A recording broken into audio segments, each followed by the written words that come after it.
ATEM Mini Extreme.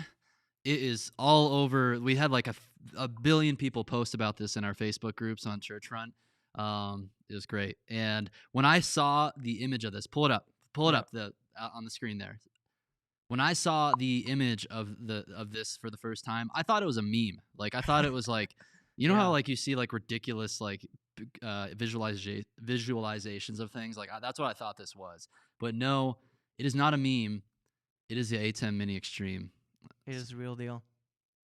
So, welcome to the Churchfront Show. We're going to be talking about some of the new products that the Blackmagic design has just recently announced. We've got the ATEM Mini Extreme. They have a new camera, the Pocket 6K update, and then they have the web presenter. I think that was the other one too. Yeah. We got plenty of things to talk about in this show. We talk Yep. about latest tech, latest things going on in worship ministry. And if you guys are joining us on YouTube live in the chat, it is so great to have you. I'm just going to confirm that everything sounds good. Yeah, we're good. We got a new studio set up. So if you're listening on the podcast, you should check out the YouTube video version of it. We're very pleased Oh with yes. this. And we kind of So want good. this to be, a lot of what I do, guys, is I find inspiration from people who are really good at certain things and then kind of just model it. You could say copy it, but model it, right? So I Yeah. want this vibe of this show to be kind of a cross between the Lou Later podcast and Joe Rogan podcast and worship leader probs, all of it kind of just combined into one or something like that. So Yeah. hope you guys enjoy this, and let's dive in. Let's talk about the ATEM Mini Extreme and what are the new features. Like, what are we getting here with this new video switcher? Is this something that is worth for churches to pick up one of them in the near future? So let's dive into some of the features here. Can you go to like the specs page or just somewhere we can kind of get a closer look? Obviously, one major difference, and you know what, you might even want to pull it up on B&H or something, because Yeah. We'll be easier Blackmagic's to see. website, it's very pretty, but it's not very useful sometimes, I think, when you're trying to get a quick glance at tech specs. And there's the camera too. We'll talk about that Yeah. later. And obviously the ATEM Mini Extreme, we've got more inputs, right? And they've got the ATEM Mini Extreme and the ATEM Mini Extreme ISO. So we're looking at the ISO right now. Find the regular Extreme. We're not that bougie where we need the ISO. Right. We yeah. just We want. don't need that many streams. Where is it? I don't know why it's not showing it for you. I've got it on my B&H right here. I just searched. Oh, there you go. So there's the Extreme. $995. So price wise, comparable to the Television Studio HD.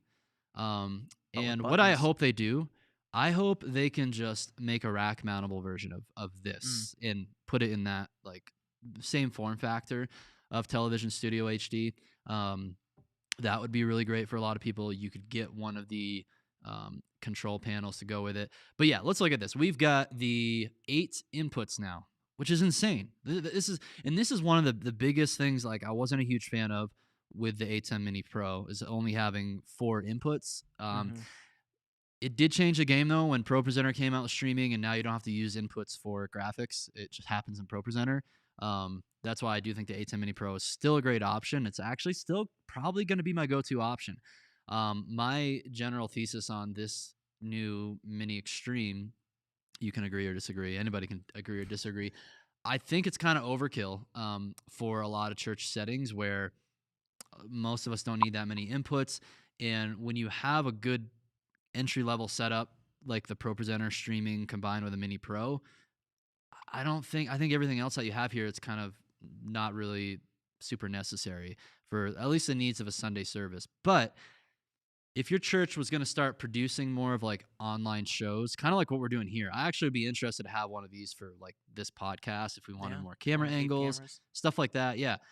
Because some of the advanced features they have with I was watching the live stream last night, like your ability, the DVE, I believe that's what it's called, when you can kind of pick videos within the video and have like, if you're doing a lot of interviews and you have like 4 people at a time, and you want to be able to pull in those feeds and format it, that's where a lot of the strength of this comes. The 2 extra USB ports, that's awesome. So here's one of the downsides of the ATEM Mini Pro. So let's say you're using it as a video capture device for Pro Presenter, you can't really use the ATEM Mini Pro's record capability. And now that I think about it, you wouldn't really want to do this anyway, given the way that workflow is set up. But you only have one USB port, so you can only use it for like one purpose: a video capture device. You can use it as a recorder to like a hard drive. Mm-hmm. So now like you can do it for both, and Yeah. that's pretty compelling, I think. And then Yeah. 2 HDMI outs. You can Yep. have program out, multi-view out. You can send, I believe you can send anything. They function as auxiliary outs, so you could send a clean camera feed out somewhere if you wanted to. Um, and then the other big thing, headphone jack. The Woo. ATEM Mini Pro didn't have a headphone jack, so especially churches who were streaming like directly to like from the ATEM Mini Pro, completely not using ProPresenter or anything like that, they would have to monitor it. Like they'd have to figure out a creative way to monitor the stream, and what you would actually hear in the ATEM Mini Pro. Like you could, if you had a pull the HDMI output of your program, which had audio embedded in it, you could monitor it in another device. It was kind of weird, but I'm glad they put a headphone jack within it.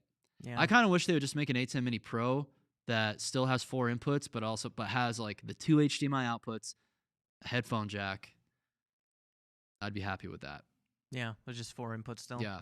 Yeah. At this point, if you're pulling 8 cameras, are you really pulling 8 cameras through HDMI? Like at this point, you're probably using SDI, right? Yeah. That's why I think that this is better suited for a cool a kind of a budget-friendly TV studio environment where, like I keep coming back to like what we do here at Churchfront. Yeah. Like we could have we have a ton of cameras in our room. We're not making long cable runs. In churches, for most churches, once you get beyond 4 camera angles, it kind of gets a little overkill. Like, I don't know. I just don't. I think you can keep it pretty visually dynamic with even just 4 angles. But what's cool, if someone decides, they're like, as a church, they're like, hey, we just want to, instead of using ProPresenter for our streaming software, we want to send our graphics from ProPresenter into this. Now you have more options to do that. Now it's the same as similar options as the Television Studio HD, and it can do a lot more. Yeah, and you have all the buttons. Like you don't have to use a soft interface. Yep. Or use the soft interface and connect it to a hardware interface. Like it's all just there. So you can see like on this guy here. Yep. You can actually. It looks like you can actually control, if you have Blackmagic designed cameras. Mm-hmm. You can control the cameras. Like yes, it does. Yeah, so you can control iris, shutter speed, ISO, focus on the Blackmagic design cameras. That's pretty cool. So yeah, it brings in camera control again. Guys, I'm thinking about this. Like, it's a really cool device. I love it. I'm excited about it.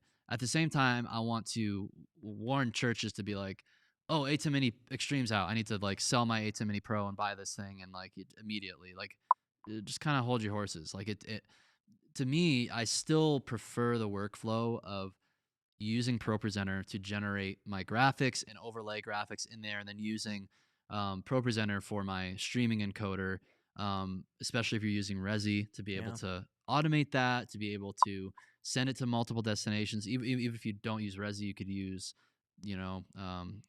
Restream. Yeah. I'm still a bigger fan of that workflow because I still think it's a little bit more simple for churches out there, because they just, if you set up ProPresenter right with the proper looks and cues for your looks throughout your ProPresenter playlist, then no one's ever really having to think about what graphics are going to what program feed. Like it's all just kind of happening. And the other thing too, with the ATEM Mini Pros, like I know you can do, I think you have to, if you want to do an RTMP stream, and I don't know if they've changed this, but like you have to go and like edit the certain file that you load into the switcher to give it the right RTMP URL and secret key, like to get to Restream. Like, so a lot of people are just kind of going directly to YouTube or Facebook from this thing. Yeah. But again, I'm a bigger advocate. Like, you should be sending your church to stream to like YouTube, Facebook, and your church website with like your own embed code that doesn't rely on social media platforms. So I love it. I really do like it. I think it's gonna work for some people. I personally I'm like, it's kind of hard. Like, if you have a lot of inputs, cameras you need to put in there. If you're all Blackmagic, you like that camera control, great. I'm not gonna be like, oh, every church needs this switcher. I still think the ATEM Mini Pro, now combined with ProPresenter, that's still my like budget conscious solution recommendation for live Yeah, streaming for for sure. churches. And then beyond that, I would for like a more pro level hardware based solution. Like I just can't wait till they update the Television Studio HD to have more of these features. Mm. I would still want to use like a ray encoder. Basically my portable rack that I have. Like I still think that's like a really great option for churches who are like, hey, we're ready to put 10K into this for a bit more automation, robustness, redundancy, resiliency. Um, those are my thoughts. Yeah. I don't know. Agree, disagree. You don't have to agree with No. me. No, I agree. I mean, I do think this feels a little bit overkill. Like, just because, yeah, like I said, if you're doing 8 cameras, like at this point you're doing long runs to your cameras. Mm-hmm. Like, hopefully you don't have 8 cameras that are all within 30 feet of each other, Yep. or whatever, or even if you're Well, doing you might HDMI in a to, studio. Like yeah, again, yeah, the illustration they're using in their stream was like a food cooking show. It's like yes, okay, like that a makes TV sense. show. Yeah, In churches, I think should be more creative about that. I'm just thinking more for like worship environment. It's, yeah. yeah, But and the other thing, when I see this, I'm a little overwhelmed. yeah. It's a lot of There's a lot of buttons. buttons, Yeah, but I guess these are all the kind of options that you'd have within the software, but the software is a little bit more. like you have a It's big. easier to look at. If you have like big fingers, like on those little Yeah, buttons, you're like, I oh, don't know I how. want to change iris, but I click shutter, and then you just Yeah, I don't start know fudging with how all of big it. these are. I think like to me, that right there, like I said, it looked like a meme, but like it's the result of everybody in the Blackmagic engineering design room being like, oh, but we need to have this button and this control and this Yeah, control and this control. And it's like, oh, it's a little crazy. I think again, for churches, like you if you're the camera control and operation is a little bit overkill because to be able to do that from a video switcher because the guy when he was giving the presentation, he's like, oh, maybe you're at a wedding outside and the lighting's changing all the time. Like, mm, yeah, then it's good to change iris and all that stuff. But like in a church, you should not really be fudging with iris and ISO throughout the event, especially if you're indoors with good yeah, lighting design. Like it should stay pretty consistent the whole time. Um, and then all of the weird like transitions things, like if I think on the right side of it, you yeah. see all the weird I forget what those are The called, the fades. dips and fades and stuff Yeah, like that. It's just kind of gimmicky. Like yeah. again, We're if not it gonna do a triangle fade across the yeah, screen. if we're a Like, news show or something, maybe, or I don't know, or a kids show, like yeah. maybe Hey, make kids ministry kids live ministry. stream. Yeah. So man, So I don't know if I haven't heard you talk about this yet. The macros buttons. I have not spent much time Because messing around with those. So we those have are not on this device. We have the ATEM Mini Pro, right? yeah, but we do have they do have the macros because the macros are kind of like a quick way to automate a number of actions, I guess, Yeah. on the switcher. Mm-hmm. That's kind of what some of these names like the DVE or all like it's like they very non-intuitive names for these things. I know they're abbreviations for something probably, but I would name things differently. I would also not call this I mean I don't know. ATEM Mini Extreme. I thought Pro was in there too. ATEM Mini Pro Extreme ISO. There's just Yeah. like so many. They should have made a different line. Like I don't know. It's not really mini anymore. No, it's not. It's big. It's like your phone. Like you have Yeah, the iPhone 12 Max yeah, Pro. yeah. Here's another interesting update that they made to all ATEM Mini Pros, like including this one, is that now you can tether your phone to Mm. the switcher and stream over cellular if you need it. So that's again, hopefully you won't have to do that much in a church setting. I mean, we do that at Mission Lakewood, Yeah. and yeah, I don't know, but I'd be a little bit more hesitant about doing it. So would you say a cellular hotspot is a better option still than using a cell phone? Well, yeah, I don't know. I wouldn't want to have to rely on someone's phone. I mean, the cellular, I think the service wise, like you're probably getting the same results, yeah, upload speed, bandwidth. But Device again, I wise. want to be in a place of like, oh, Bob isn't here with his phone this week, so like, who's gonna stream? Like, I don't know, just Yeah. weird stuff No, like that that. makes sense. But they kind of made it more sound like a backup option, Yeah. so that if some reason internet went down, I think it can toggle between a network, the Ethernet jack, and your phone if it had to. Yeah, I heard someone explain in a demo like the Ethernet plug like came out and they Yep. dropped like 1 frame or something. Yep. Like it was just like a little blip and Yep. rolling. Yeah. So that's the ATEM Mini Extreme. Those are like, it's a great switcher, I think. It'll be cool to see it out in the wild, how people enjoy it. I'm happy about the update for cellular tethering to all ATEM, at least the ATEM Mini Pro. I don't know about the regular ATEM Mini. I'm trying to clarify how I explain this a little bit better. Like, so much of church live streaming needs comes from your presentation software, like ProPresenter. Yeah. So that's why I'm just still kind of a big advocate of being like, well, if you want 4 live action live cameras, just go with the A10 Mini Pro, and then you're not really even using it you're not even using a lot of the features of it. You could use the regular A10 Mini, and which is like a inexpensive 4-input video capture device, like a switcher built in one, which is great. You don't get a multi-view though. The reason I like the A10 Mini Pro is that you can have 2 stations in your tech booth. You can have one station for your ProPresenter operator who's doing lyrics, graphics, all that stuff, and they're not really having to do anything video switching wise for live action. And then the other operator runs the ATEM. They can have a multi-view in front of them to cut live action angles, and there you go. Like, it's not. Yeah, I don't know. And then the video switching that the ProPresenter operator might think about is when you switch to like a sermon bumper video, and just making sure the right look is on there so it goes full screen to the stream and all that stuff. So that's why I guess at the end of the day, I'm just like, for most churches, 4 live action angles is plenty. And now that you get the integration with ProPresenter to Resi, it's like, why would you want to send your graphics out of ProPresenter? Like, right. Yeah. To do that, because that even requires more processing power from the computer to do that. I think it could simplify it more, but I don't know. I'm not going to keep anyone from buying it if they want. Yeah. Buy it. Let us know what you think. Yeah. If you want. And then if you haven't gotten... turn your volume off. There's is people, that from me? People hear when they comment, Ecamm is making that noise, and then they're hearing it. I thought that was your computer. I was like, That's so funny. They're like, hey, can you annoy everybody said stop the annoying popping sound. I don't know how it was that loud through the stream. Yeah, because your speakers weren't even that loud. No, they were full blast. I think that this is the first time I've been in charge of Ecamm, because usually I've done the show from Chicago. Yeah. So they're like, stop the annoying popping sound. Well, stop commenting. It's like, that's what's causing it. It's not our fault. It's still guys. popping. It's still let me know. Is it still pop? It's still happening. Well, we're a little bit behind. Is it?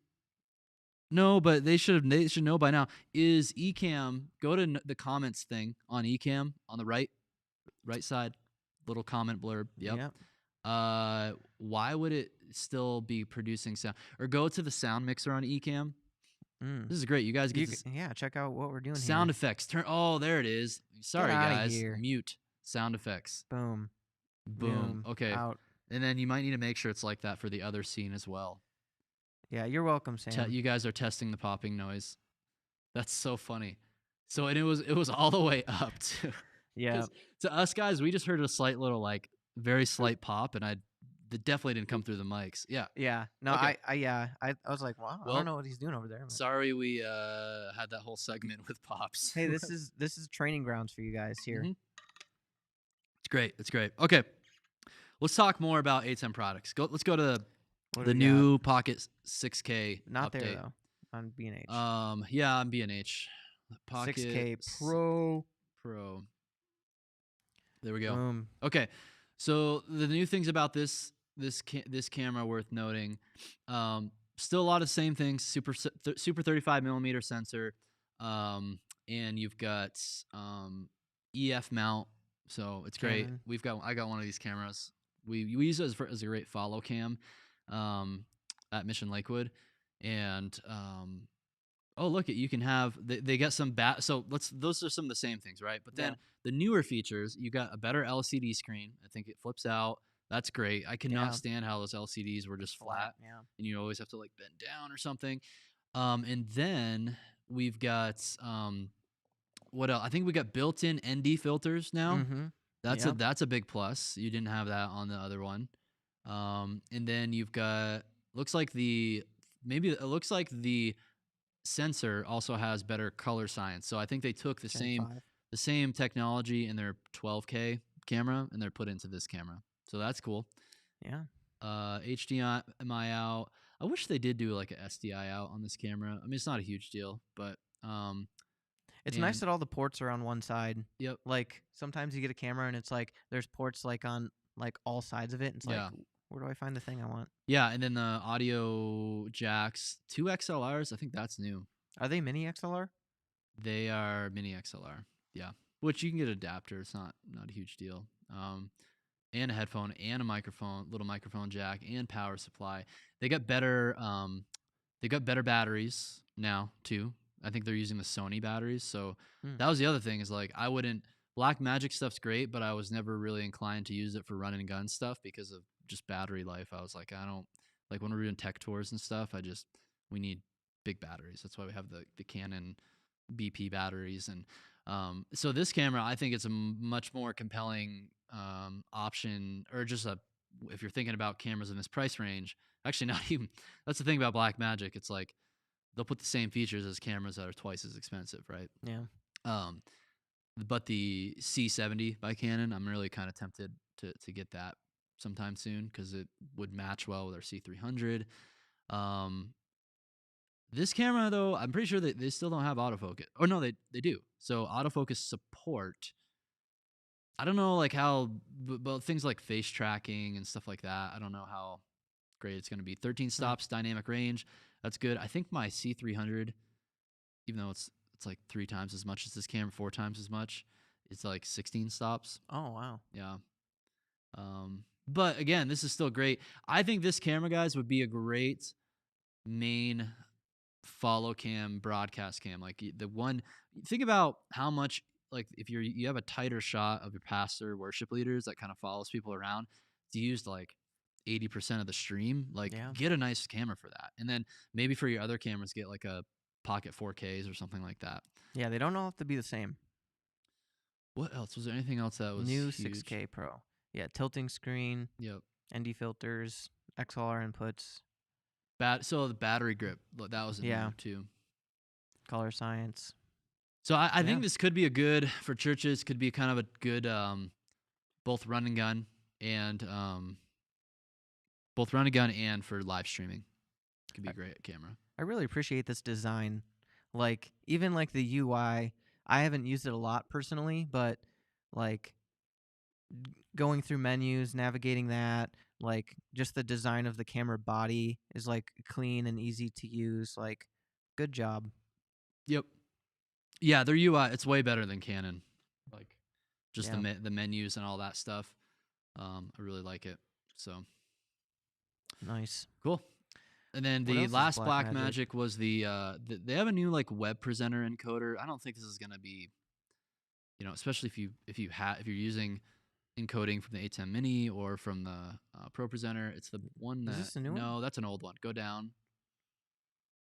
I think it's that one. HD coming soon. Yeah. Oh, this got a screen on it. The old one did not. Yeah. So this one, let's see. Can you scroll down a little bit? Yeah. See what it actually is. Live stream SDI source to internet. Yeah. So it's just it's a encoder. So it's like Resi but without resilient. Yep. Yeah. Yeah. It's a hardware option. Yep. It's still, this is cheaper than a Ray encoder. Yeah. You might not be paying the service fee either. Yeah. Because you just get the device and then you do your own RTMP. Yep. But yeah, I wonder what it's like when you dive in there and tell it what destination you want it to go to and how that all works. But up to 4K though. I mean, yeah. I don't know if anyone should be streaming in 4K. That's not really good for the end user. No. But no. Cool. So let's move on from Blackmagic to something else. I think that was it. I think those were the major updates they had. Yeah, that's enough. So Blackmagic good job, Blackmagic. Proud of you. And everything that you guys are working on. Hey, let's talk about our podcast desk. That's new. That is new. We so we're in the newer studio. We've been in the studio now since December. Still kind of a work in progress. We'll do a more thorough tour of everything later on. But I think what we're doing here, for a lot of you guys, if your church is getting into more video production for online content, like, hey, you could copy some of what we're doing. It works pretty well. So we've got C200 camera on a tripod here. It's going into we're just using the ATEM Mini Pro right now for one camera angle, going into eCam. Oh, you can pull up our other angle too. So, and then The other angle. so they can see more of the room. Yeah, and then we've got this butcher block tabletop that we got at Home Depot. I didn't finish it at all or do anything to it. No, not that. I was just saying you had your screen share up there. Oh no, So, this is full. But when I asked you to switch it, yeah, Oh. that's because I can see what Adam what eCam's doing right here, and I was just being a micromanager for Adam. So I had it switched. there we go. And then the butcher block tabletop, we got some Amazon, some legs on Amazon here, below the Home table. Depot. Yeah, this was from Home Depot. It's an island. I like not finishing it, even though we might like stain it or something, just because I kind of want that matte look. I didn't want it to be like a glossy finish. And then we've got our SM7Bs. We've got the Gator Frameworks. What do you call these? Boom arms, mic stands. And then we got the mics are going into cloud lifters and then going into the SQ5. Yep. The Allen and Heath SQ5 we're using for all kind of in-studio audio processing. And then right now we could have sent, like we were talking before the show, we could have sent the audio into the camera and synced it up there before eCam, but then now we're actually just using Dante going into eCam that way. Pretty simple. And then we got our Thunderbolt dock here, so he only has like one cable running from his computer.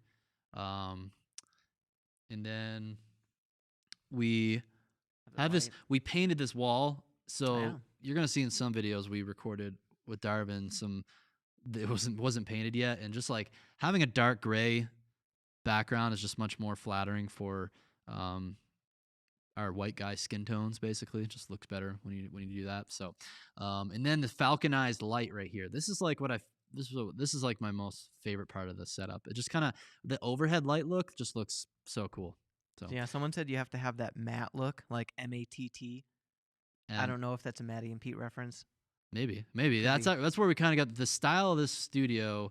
Definitely Maddie and Pete show. Peter McKinnon and Maddie Hoppe. I don't know how to say his last name. Yeah, we're kind of styling it similar to that. We might put our screen right here so you guys could see. We might. I don't know. I also kind of like the simple look of this. So that's our podcast. Oh, then we also have a multi-view for the ATEM there, and then we have a monitor that I'm watching that's just mirroring what Adam's seeing, so I can know what he's looking at. So that's it. That's our. Oh, and then we made this like little truss, this pipe.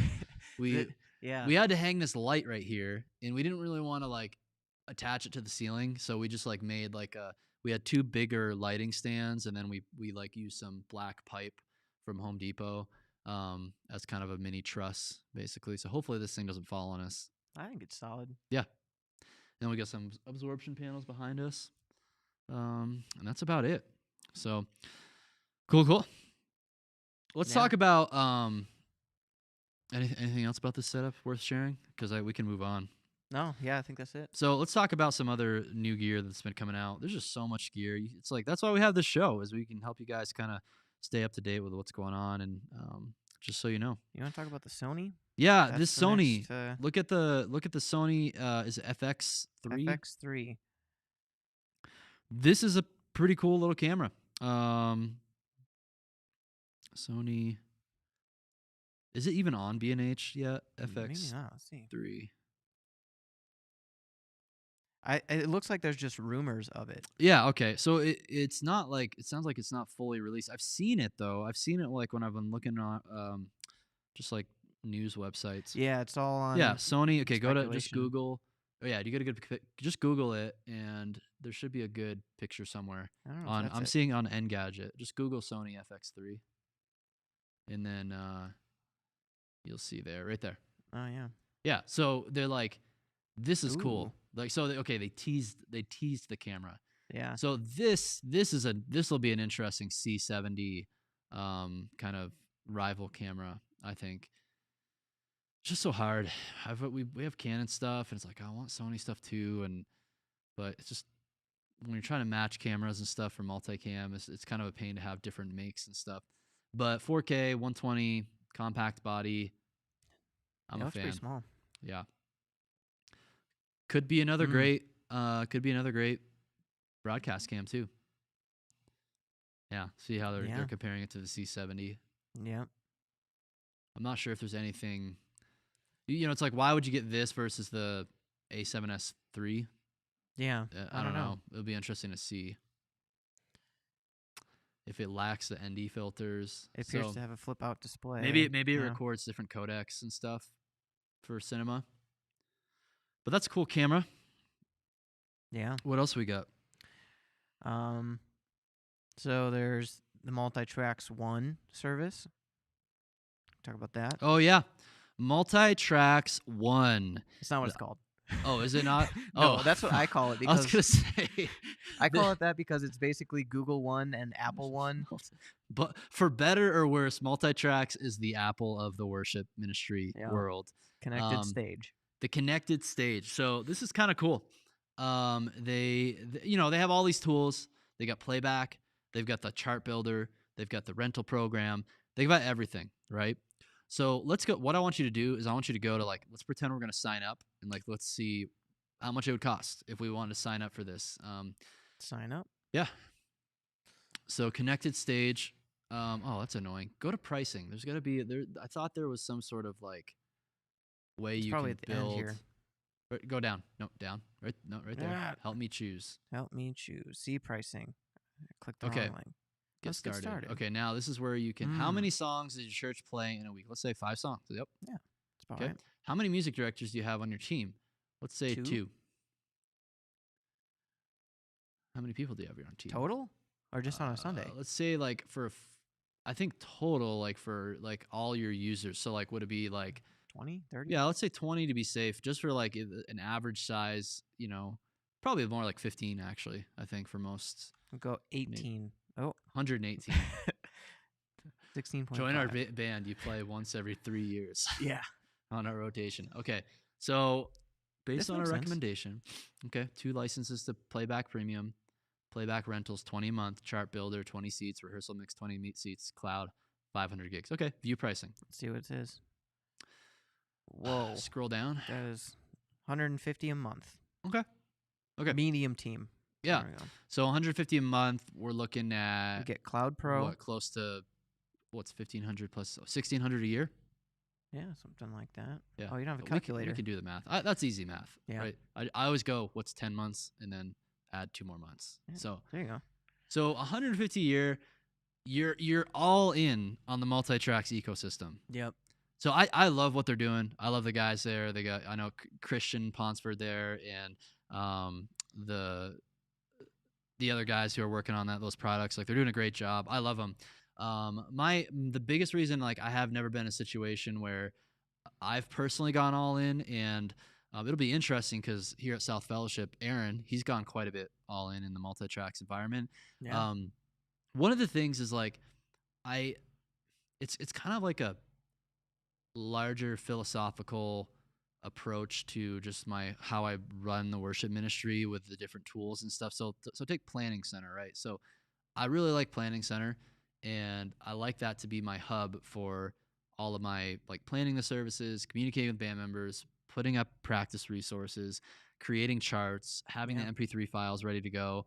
And I just really like using it for that. And of course, you still got to have the proper licensing and stuff like that in place.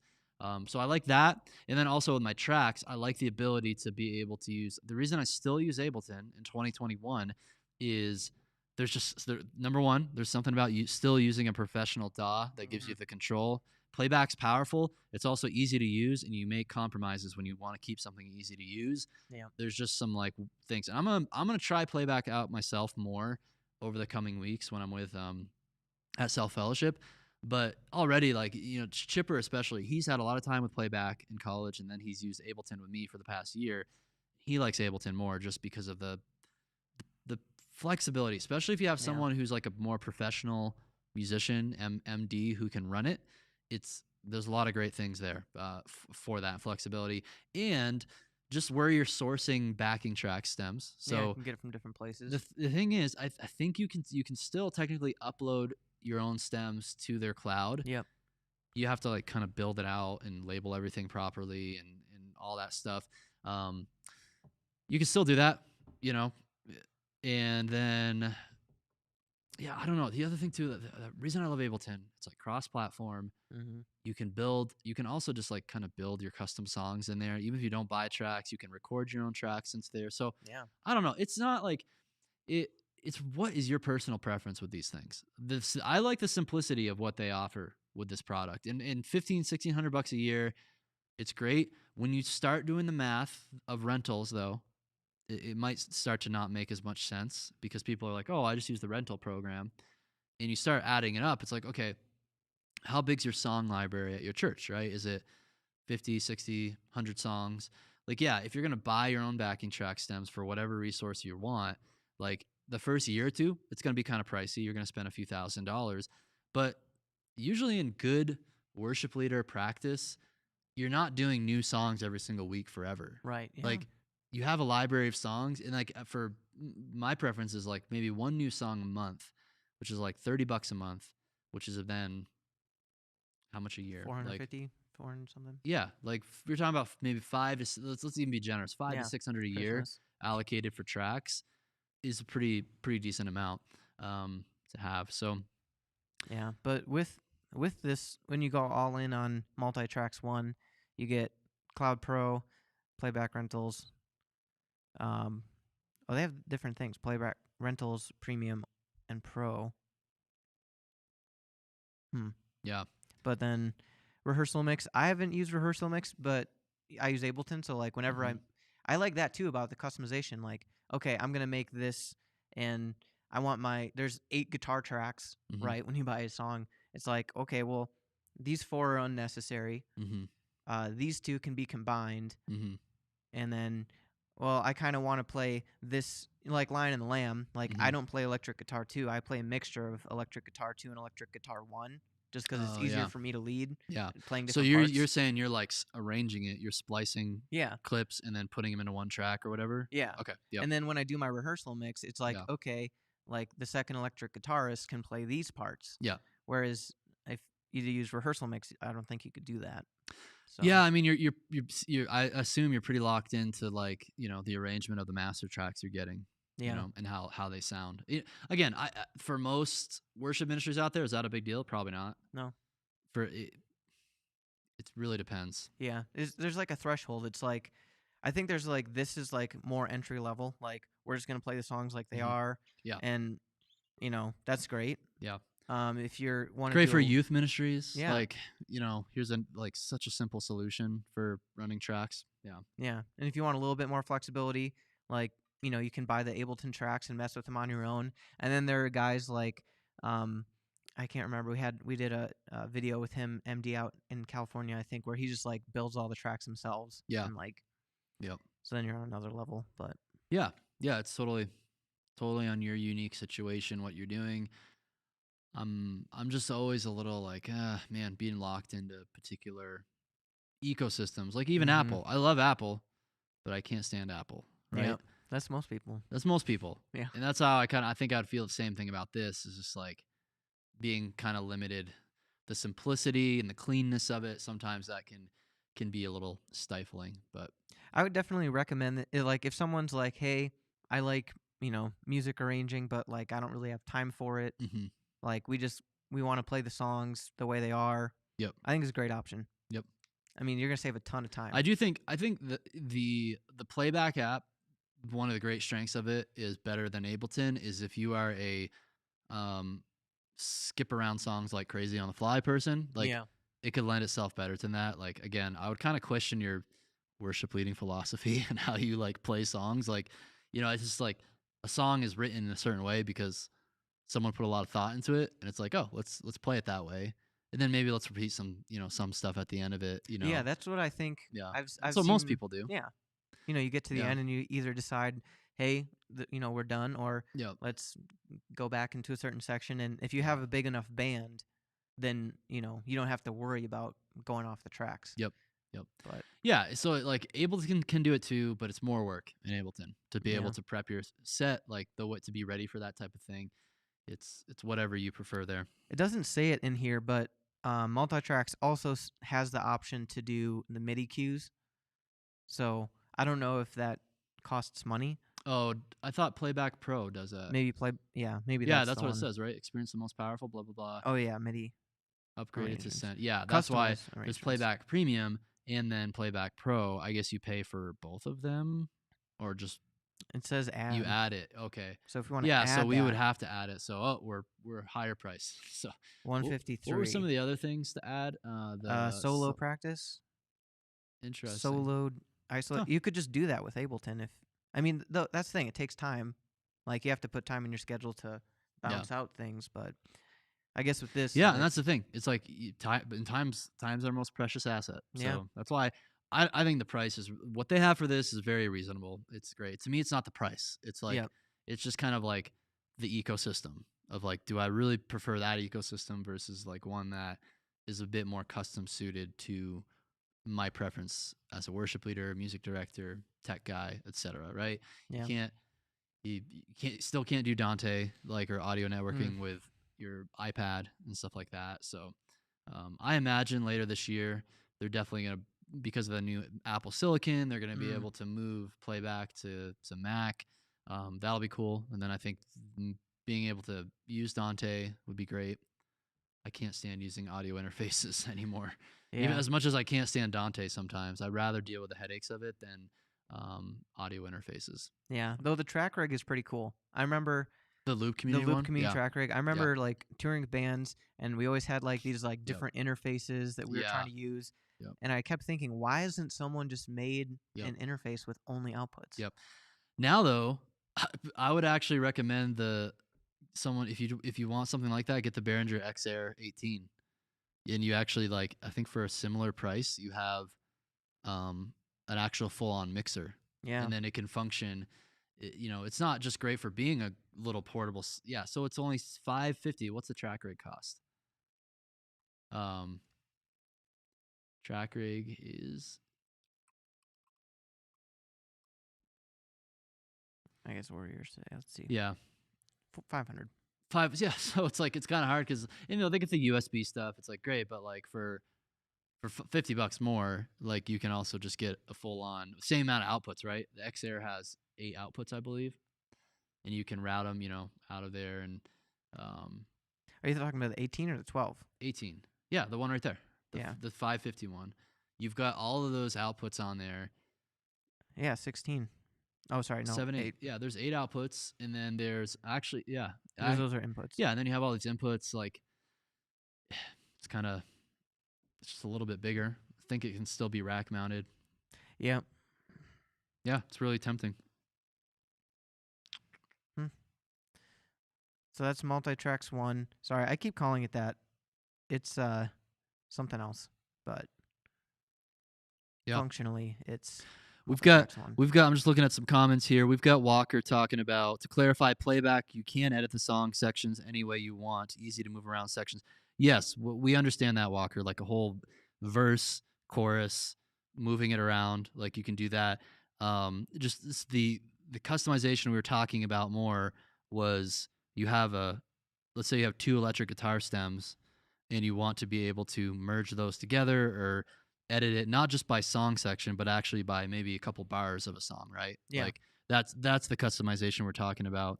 I do think playback is a really great tool. Again, it's not my preference, and I'm saying that from someone who's, effectively a full-time worship leader. I've got more time to put into these things, like band members or music director. Like Chipper's like kind of my full-time music director assistant who. That's just our preferred setup. Yeah. So yeah, cool. Okay. What else do we got? So there's CCLI Plus. I don't know if you want to try about that. Oh, the Streaming Plus. Yeah. Yeah. This kind of like came out of nowhere. I don't know how long it's been around, but I feel like whoever markets it could have done a better job. Like to be like, oh, well, this resource finally came out. Yeah. Not that it was, to my understanding, it's a little gray how necessary it is, but go to wherever the plans are.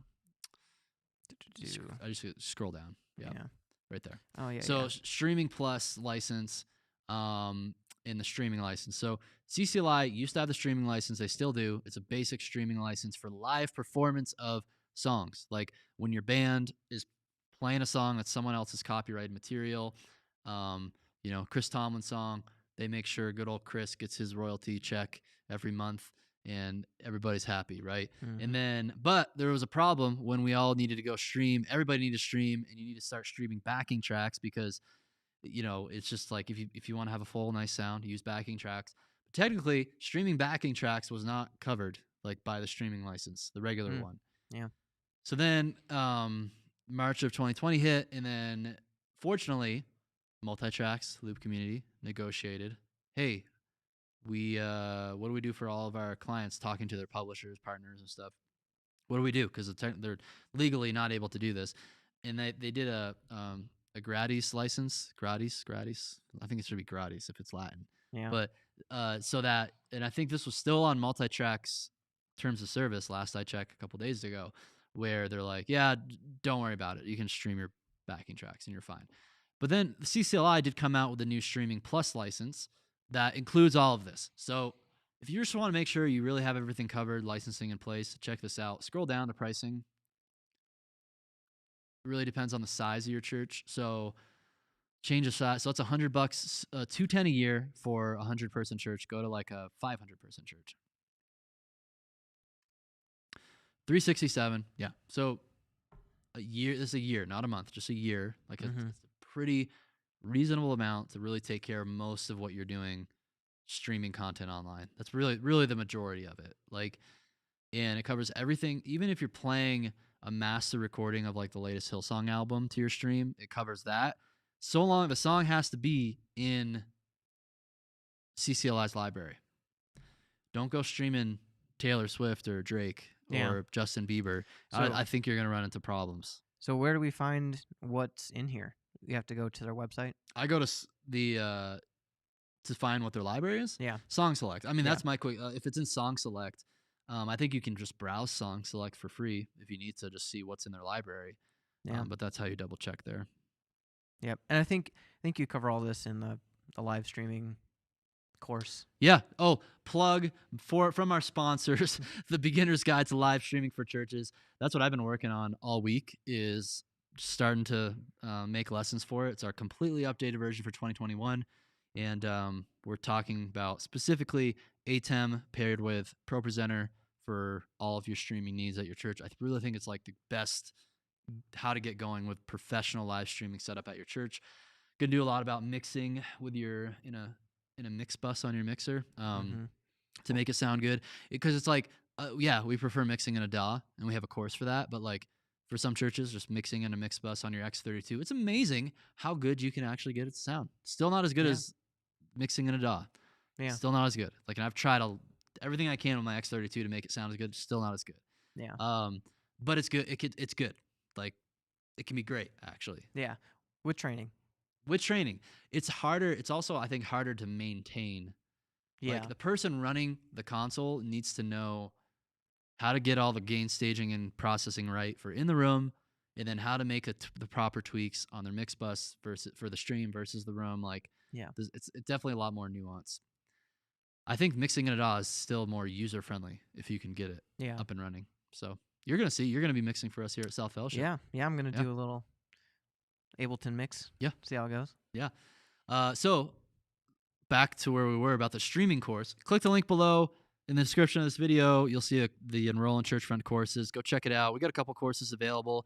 Or if you guys want to join our full program, which we also made some massive upgrades to, like the coaching experience we're really excited about, check that out as well. Schedule a free strategy session. One of our coaches, probably Luke or Eric, will be talking with you, assessing your needs, goals. If it makes sense, you'll join our program. We'll invite you to join our program, and then hopefully we can make that happen. Yeah, man. Okay. All right. What else do we got, man? There's a ton of stuff. We don't have to talk about it all today, but Yeah, let's do. There was something else. What was that? Everything on the top list? Did we get everything? Okay. yeah, we got everything up there. Yeah. So we got these different things. This was a while ago. Let's do the Transformation Church one. Yeah. This is just a fun story. So, Transformation Church, if you haven't heard of it, well, you should. Now you have. They are an amazing church. 1.29 million subscribers. Like, when I think of most innovative churches right now, like they're definitely. I don't think you can argue that they're against them being the most innovative church. Mike Todd, just really good communicator. You know, he's got a lot of social media influence and all that stuff. And he's on a paddle boat right now on water in a storm on a stage. Yeah, we can skip around a little bit here. There we go. Rain. And there's rain. There's clouds. There's clouds. He's Well, let's go a little bit. Okay, now it's nice. Yeah, let's start at the beginning. It's like here? peaceful. So talk about pretty incredible sermon illustration right here. Yeah. And pretty fun challenge for a production crew. Mm-hmm. So I know Chad Vegas is there. Jeremy is there. Yeah. And hopefully we'll get by there to do a tech tour soon. They're finishing some significant upgrades to their camera systems that they're like, hey, hopefully it's done in March and come by, do a little tech tour, make a little YouTube video. Yeah. People will be happy, right? So hopefully that'll happen soon. But yeah, look, I mean, they're set up. They've got the LED wall, of course. Like it's big. Can you get to like a wider shot? Yeah. Like it's probably right there, right? So they've got this like semicircular LED wall around the stage, and then it looks like he's standing in about 3 to 4 inches of water. So they had to make some sort of pool there. Yeah. And Jeremy actually posted on his Facebook page. Okay. About the details of how they actually built behind the scenes stuff you can kind of see. That LED wall, it's pretty incredible. Because that's kind of the thing they're doing now. I know when they're talking about like the Mandalorian and how they're filming new movies now with LED walls instead of green screens. I guess it just looks more natural, like the way the camera's moving in relation to the subject and the backgrounds. It can be really cool. Because I just want to visit there and kind of see it in person. It's hard when you're looking at it online to get a true sense of that. And also, I don't think that they have their sermons online. I don't think they keep their full services on YouTube, which is kind of a bummer because when you see their band going, it's like it's crazy. It's awesome. Have you watched it? No. Sometimes it's hard because like we're leading worship on. We're kind of busy at our own churches on Sunday. I watched this. Or you could probably find some people pulled their stream and you can find other YouTube videos of it. But it's cool. Like because they got like that gospel modern worship music flair to it. It's just like makes you feel like a horrible musician watching it. It's like, oh my gosh. So good. All right, and then okay, so the scene changes. Yeah. As we go throughout. Now there's like yachts behind him. That's funny. Oh, and here he is in the paddle boat. And then he gets in a paddle boat. And then I don't even know, must be a production guy must have just brought that out. There's a camera guy in the water. He's ready for the rain. Yep. Yeah, at one point, this was really cool later on. At one point, it's raining so hard that his headset stops working and he has to pick up a backup handheld. But they thought of that ahead of time. Yeah. They're like, we might destroy a mic during this. Oh, wow. But, yeah, I mean, I think just the creativity of being able to do this and people seeing like, this is what my life is like and could be. And yeah, you know what's interesting? So there's some YouTube videos floating around. I didn't watch them, so I can't give them a fair critique. But people being like, our modern church is going too far with their sermon illustrations, or like they're just kind of bringing a contrarian perspective to this. And I didn't watch those videos in their whole, so I don't really know what point they made. I think all of us maybe think it like, okay, this is kind of crazy. Like, is it too far? But when you think about scale, okay, like, and this is my problem with people who like, I do the Life Church Tech Tour video, I do a Bethel Tech Tour video, and they're like, oh my gosh, there's so much money they spent on tech that could have gone, to feed the poor and the hungry or whatever. So first of all, I guarantee these two churches are giving more to charitable causes than all the churches in your city combined. Like, just, Yeah. you know what I mean? So it's like, it's just not a good argument. And then second of all, when you think about scale of just like, they have tens of thousands, not if not hundreds of thousands of people they're impacting every single week. And yeah, of course they have more resources. More people are giving and stuff, but they're just impacting a lot of people. So it's like it just requires resources to impact people. That's Yeah. just the truth of it. And there's Christians for the most part already have a weird mindsets about money and stuff like that. It's like, wait, we think that our gospel, we say that the gospel message is so important and that we need to do everything. Well, I like what Life Church says, everything short of sin to reach those who don't know Christ. But then we get upset like with like a rain illustration like this. I mean, yeah, Yeah. it's cool. I mean, it's crazy, but it's cool. And I think it's great, and I think it's appropriate for the scale of what they're doing and kind of giving the church. I think these guys kind of help wake up the church to what could be done.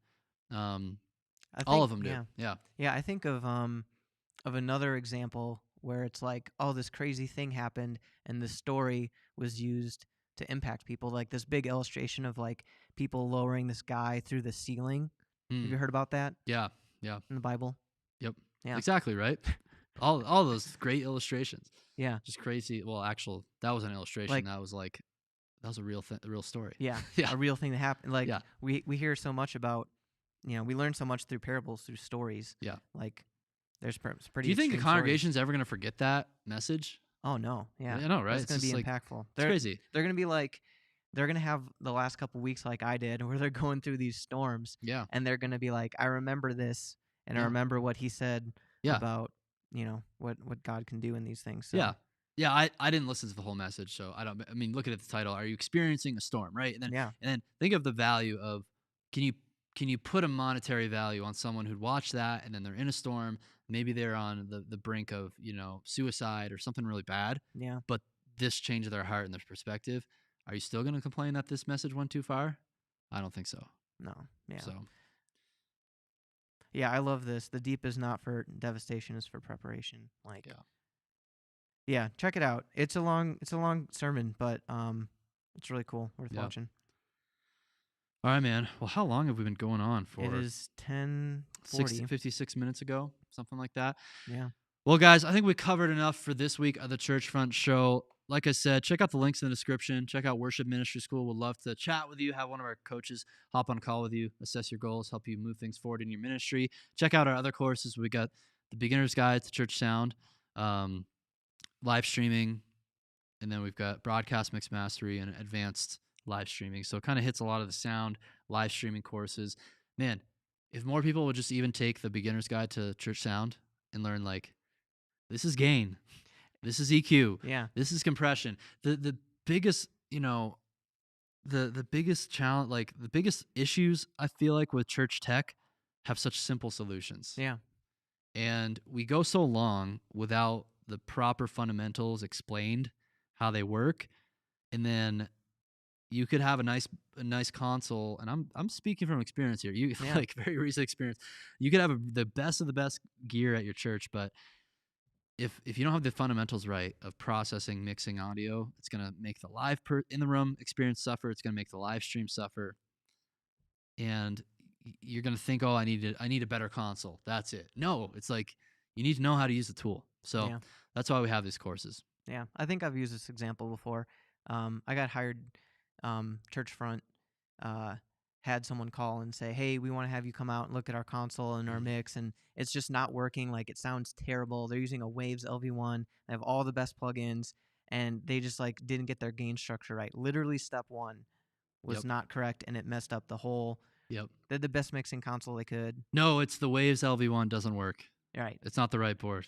Right. That's the real reason. So, yeah, if you don't know how to use it, it's not the right board for you. That's for sure. But. Yeah, exactly. Well, thanks so much for watching or listening. If you're listening to this on the podcast, great to have you guys in the chat, seeing all the community there. Keep up the great work in your ministry, and we'll see you next time.